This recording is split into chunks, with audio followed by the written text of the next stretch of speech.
Hello, everybody. Welcome to the Lane County Cultural Coalition's Grant Writing Workshop. My name is Erin Bartley, and I'm a board member of the LCCC. I'll be leading you through this workshop today. First, I'll talk to you about the Oregon Cultural Trust, where we get our funds from, and the Lane County Cultural Coalition. Then we're going to focus in on how to write a successful cultural opportunity grant application. I'll give you a few helpful resources. And then if you attend one of our in-person workshops or one of our Zoom workshops, you'll have lots of opportunities to ask questions. So first, the OCT and the Lane County Cultural Coalition. What is the Oregon Cultural Trust? Well, Oregon is the only state with a cultural trust. The trust is building a permanent fund so that future generations in Oregon can experience the arts and other cultural opportunities that we have in our state. The trust is now at $25 million, and every year the Oregon Cultural Trust provides over $1.8 million in competitive grants to different individuals and organizations across Oregon. They provide those funds directly when they're in larger amounts. They also work with partners, including the Oregon Arts Commission, the Oregon State Historic Preservation Office, Oregon Humanities, the Oregon Heritage Commission, and the Oregon Historical Society. And finally, and this is where we come in, they work with 45 county, cultural, and tribal coalitions who subgrant to local projects. So the Lane County Cultural Coalition distributes grants to individuals and organizations in Lane County on behalf of the Oregon Cultural Trust. The OCT is funded by Oregon citizens. When Oregon citizens donate to arts, humanities, and cultural organizations, they can donate the same amount to the Oregon Cultural Trust and then get that money back as a tax credit. The Oregon Cultural Trust then takes that money and distributes it to local and state arts and culture organizations and projects, as I've talked about already. So essentially, your money goes twice as far. But in order for this to work, you do have to donate separately to the Oregon Cultural Trust and then claim it on your tax return. It doesn't happen automatically. So these pictures are from some of the projects that the Lane County Cultural Coalition has funded in recent years. And that includes offsetting theater rental and ticketing fees for a production in Florence, building a ramp and a deck so that mobility challenged visitors to Cresswell's old schoolhouse can access the building. And we have funded sharing cultural and artistic knowledge about the 9 recognized Native American tribes in Oregon with school children. As we work through this presentation, I'll give you a lot more examples of some of the projects that we fund. We hope that you'll donate to the Oregon Cultural Trust. We hope that you'll support this wonderful project that really benefits our state and our local communities. You can go to culturaltrust.org to donate. So talking a little bit more about the Lane County Cultural Coalition, we distribute grant funds in order to provide recognition and support to significant cultural programs and projects in the areas of the arts, heritage, and the humanities. We really work to support a vibrant cultural life for the people of Lane County. We have 12 board members who represent Lane County's geographic areas. We have one representative from our fiscal sponsor, Lane Arts Council, one at-large member, and a paid part-time administrator. We seek to reflect a diversity of cultural affiliations and expertise in our board. We're currently supporting a number of projects with over $45,000 worth of grants. It's very exciting.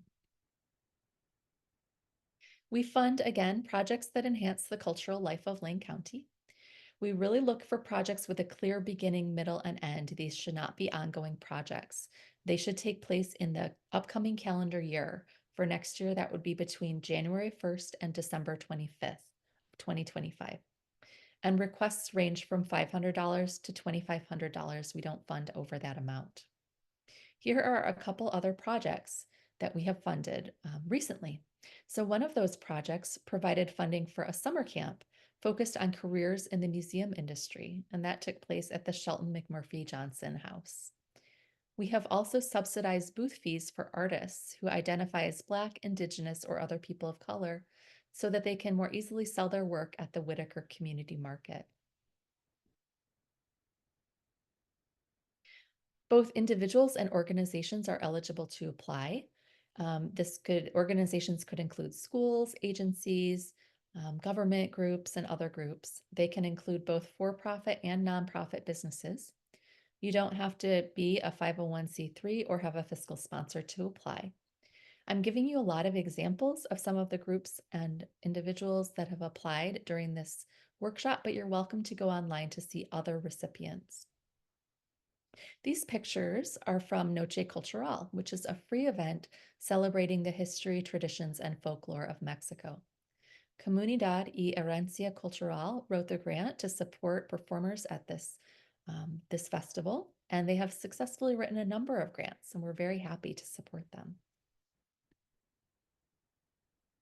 Please keep in mind that we do not fund general operating costs. This is really focused on projects. We don't fund grants that offset previous expenses. The funds need to be spent in the upcoming year.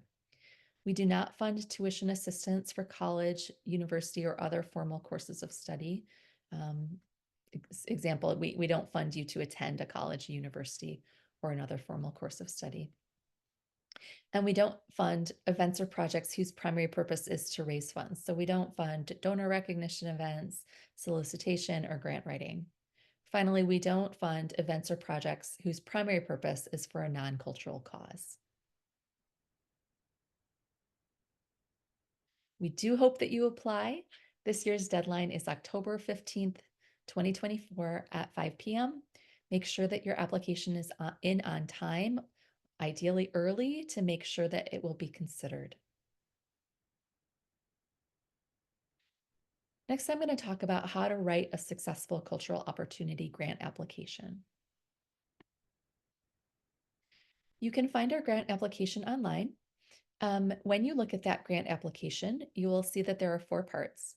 The first focuses on applicant information, the second on an overview of the project, the third on project questions, including questions focused on your budget and your budget narrative. All of these project questions are numbered and scored, and these questions are how we decide which projects to fund. So please pay them very close attention. Finally, you'll see an authorization and checklist. For this presentation, I'm going to focus on number 2 and number 3. In the project information overview, we're going to ask you about the discipline of the project, the priority, the amount requested, the timeline for your project, the title, whether or not you've been funded recently, and a brief description of your organization. The project discipline is really asking what area is your project within? Is it an arts project? That could include visual arts, performing arts, design, architecture, and craft. Is it a humanities project? That might include literature, language, history, philosophy, criticism, economics, and political science. Or is it a heritage project? Heritage can include tangibles or intangibles passed down from earlier generations. They could also be cultural or natural. So for example, a heritage project could focus on cultural knowledge. Different projects haven't talked about gardening techniques, could also be focused on historical buildings, etc. We'll also ask you about the project priority, and priority is really important to us to make sure that we're supporting a diverse range of projects. So please think carefully about your project priority when you apply. I'm going to talk about these one by one because here's where people tend to struggle. Make sure you're just choosing one project priority. So the first priority is focused on access. Access really includes making sure that your project is accessible. So that could focus on removing barriers to affordability, removing barriers to accessibility, being more inclusive. This could focus on providing new opportunities for people to access arts and cultural events, activities, and sites. Access projects have included covering venue costs, tickets, artist fees, preserving historic properties, transportation costs, internet resources, etc. Anything you need to do to make sure that more people can access your project. And you could really focus in on one particular community that you're going to work to build access for. So some examples from 2023-24, you saw before the example of Noche Cultural, and that was really meant to help the community. The Noche Cultural paid Comunidad y Herencia Cultural paid performers so that the community could access Noche Cultural for free. Similarly, Free Shakespeare in the Park produced open access performances of The Tempest, and Octopus Rhythm Works provided a monthly drumming program to residents at 2 senior care facilities. So again, these projects were about making arts and culture available to either the larger community or particular groups. Awareness projects are focused on raising awareness about the arts, heritage, and humanities, and they could be focused on doing that through programming or through working on marketing and public relations. They might focus on reaching new audiences. So, for example, the River Road Santa Clara Volunteer Library funded an open house to raise awareness of library services for the local community.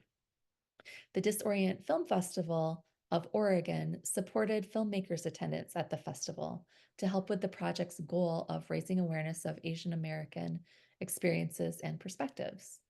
And the South Valley Farmers Market produced bilingual banners and signs to help raise awareness of their musical offerings. So you can really take a lot of different approaches to this. An education priority, of course, is focused on teaching something. If you choose this priority, you need to make sure that there are measurable learning outcomes. So an education project might include a program or a workshop, a mentorship. It could support underfunded subjects. You might focus on paying artist fees or materials or rental fees, etc. So from 2023-24, we supported the Florence Regional Arts Alliance in introducing frame loom weaving classes to high school students. The Storybook Theater of Cottage Grove guided fifth graders through the process of putting on a play. And Insta Ballet visited a school for children who've experienced trauma and abuse to produce an interactive workshop focused on dance choreography and performance. So really wonderful projects here that are focused on education. All right, now I'm going to focus on the project questions. Again, these are the questions that are numbered and scored. I'm going to go through them one by one so you know what to expect. So the first question asks you to briefly describe your project and how LCCC funds will be used. So we really want to know about what are you doing specifically? How will you be using our funds? Make sure to provide a succinct overview of only the project you want us to fund, not your organization, which you'll describe earlier in the application. Really focus on your project. Make sure to tell us specifically how you're going to spend LCCC's funds. We'd really like to know where this money will be going. Second question, how does the project fit your chosen priority of access, awareness, or education? We really want to know, again, how does your project fit that priority? So make sure to clearly articulate how the project fits within one chosen priority. Don't choose more than one.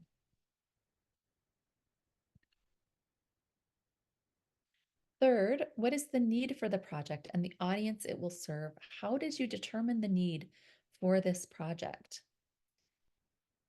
So we really ask you to clearly identify your specific audience. Who do you anticipate will attend your event or take part in your workshop, etc.? We'd like to know who that audience is. And then we'd like to know, why is this project important for that audience? What's the need for the project? Here, you want to move beyond anecdotes to explain the need. Justify the need for the project using quantified trends and data. So, for example, if you've noticed declining audience numbers at your organization's events, what are those numbers? And how do you think you might build those numbers back up?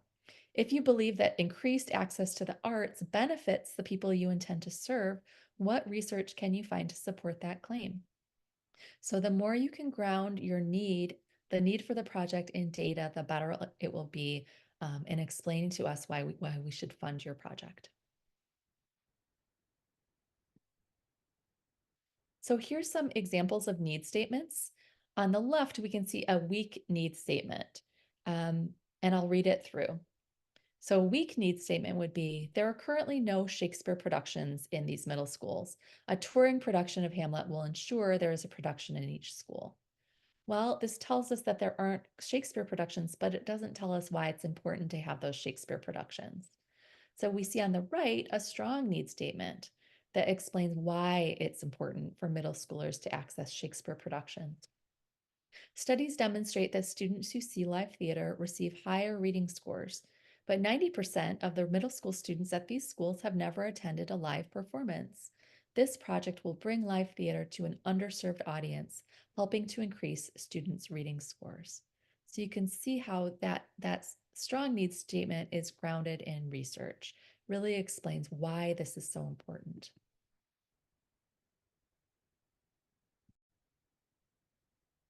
The next question asks, how does your project support diversity, equity, and/or inclusion?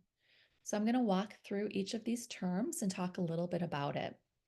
Diversity refers to a wide range of identities. Those identities could include race, ethnicity, gender, age, national origin, religion, disability, sexual orientation, socioeconomic status, education, marital status, language, veteran status, physical appearance, etc. It can also involve different ideas, perspectives, and values. So diversity is really about encouraging people to interact with and understand people who are different from them. So an example of a recent project supporting diversity was a grant given to the Eugene Native American Arts and Crafts Market to support advertising the market. The market features the arts and crafts of artists from a diverse range of Native cultures. So this project really supported diversity. Equity is talking about the fair treatment, access, opportunity, and advancement for people. Equitable projects identify and eliminate barriers that prevent the full participation of some groups in different areas.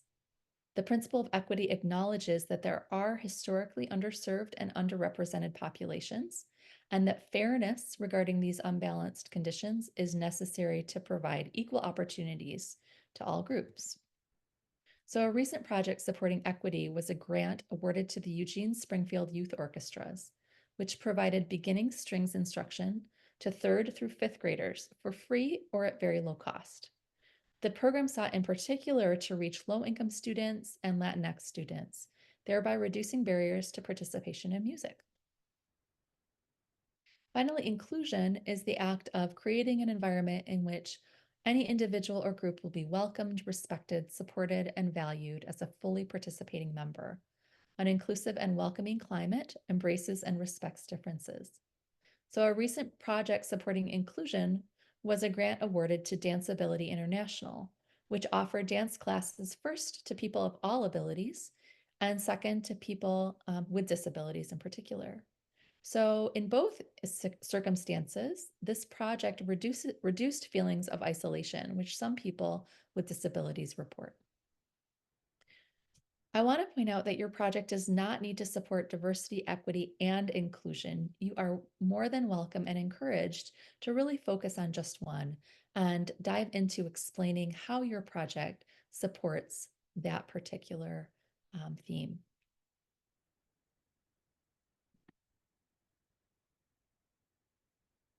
The next question asks about your specific project goals.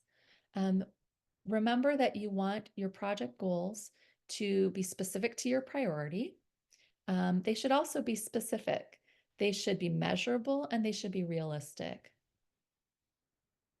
So for example, when you're focusing on your priority, think, for example, with access about who might be gaining access to cultural activities, how many people will gain access to your activities as a result of your project. For awareness, think about how the project will increase people's knowledge of cultural activities. Um, what in particular do you want people to know, and how many people do you want to reach?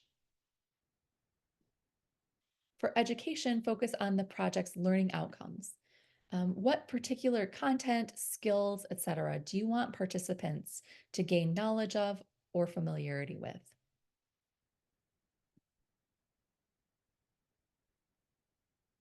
The next part of that question is to talk about how you'll determine whether the specific goals in 5A have been met. So be sure to name the specific methods or technologies you'll use to measure success. Are you going to use surveys? Are you going to use tests? Are you going to use audience counts, etc.? Um, make sure that your methods are reliable and effective, and talk about what information you'll get out of those methods. Back to the priorities for access, if your goal is to increase access to the arts, humanities, or heritage, how will you measure that increased access? So, for example, if you're giving away tickets, how will you track and validate ticket usage? For awareness projects, if your goal is to increase awareness of the arts, humanities, or heritage, how will you measure that increased awareness? If you're building a website, maybe you use a website counter. Are you going to use surveys, etc.? For education projects, if your goal is to help participants learn new content or skills, what methods will you use to measure participants' learning? So, will you use tests or questionnaires? Will you collect artifacts? Will you use sort of formal observations, etc.? So, these are really important questions. We want to make sure that you have successful projects.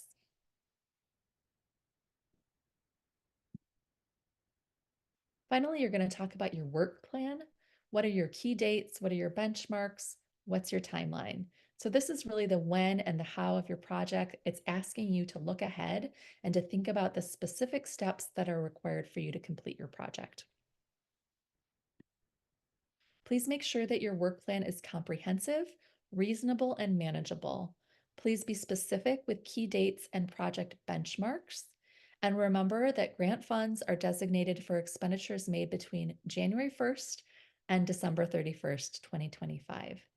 We know that sometimes plans change, but we ask you to plan out what you're going to be doing so that we know that you've really thought about this and you're prepared to complete your plan successfully.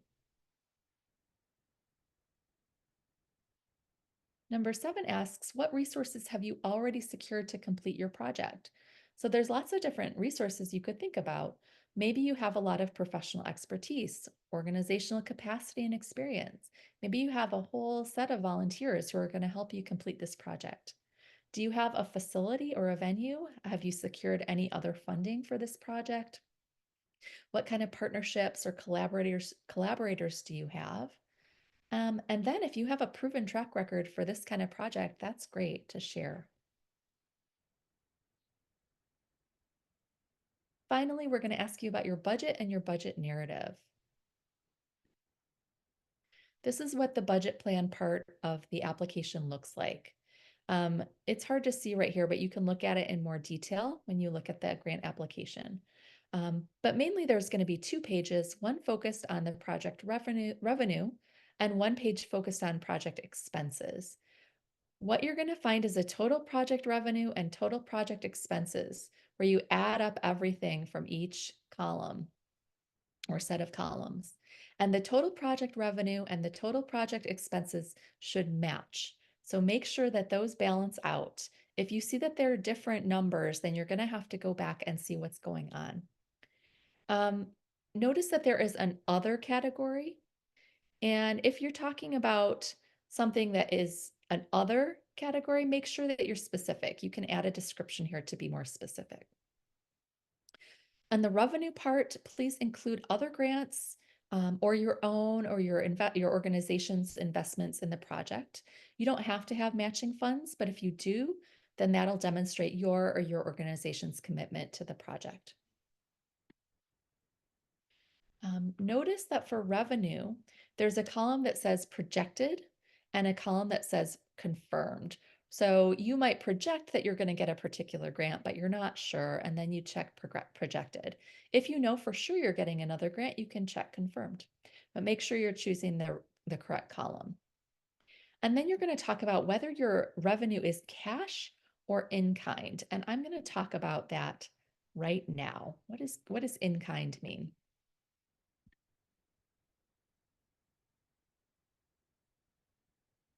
Okay. So cash refers to money, whereas in kind refers to goods or services besides money. So in kind revenue could be staff or volunteer time. It could be the free use of a venue. It could be in-house printing of marketing materials, etc. You still want to estimate what the money version of the in-kind goods or services would be, and that should be on both sides. So if you have volunteers, then you want that in revenue and expenses, and that would be your volunteers' hourly rates, and those can be found at independentsector.org. Again, goods or services should be reflected in your project budget as both in-kind revenue and as an expense. So please make sure to pay close attention to that. And then if you have any questions, you can always contact us and ask for help and assistance. We have mentors available.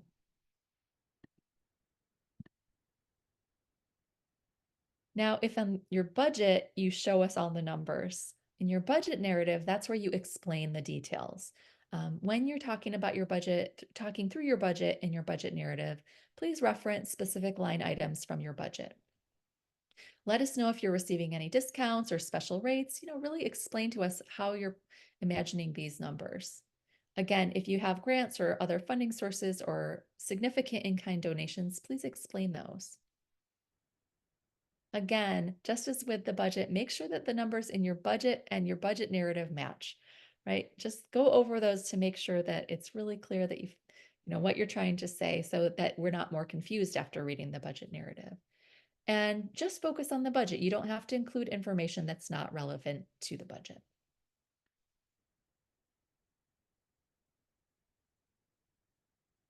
So those are the questions that we'll be asking you. Really focus on those. And again, if you have any questions, please ask us.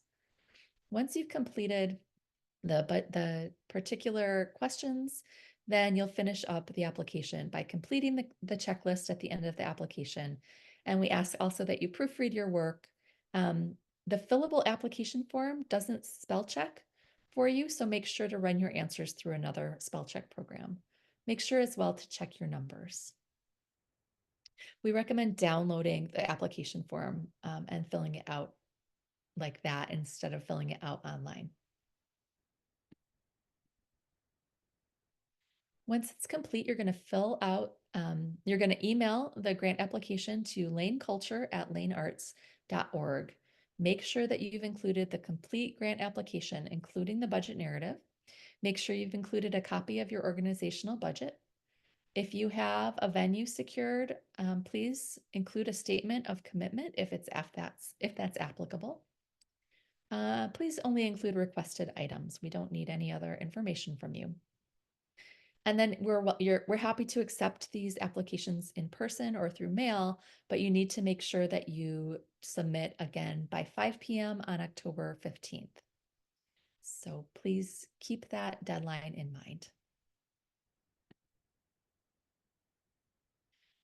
Our biggest helpful resource is our website, laneculture.net, laneculture.net, laneculture.net.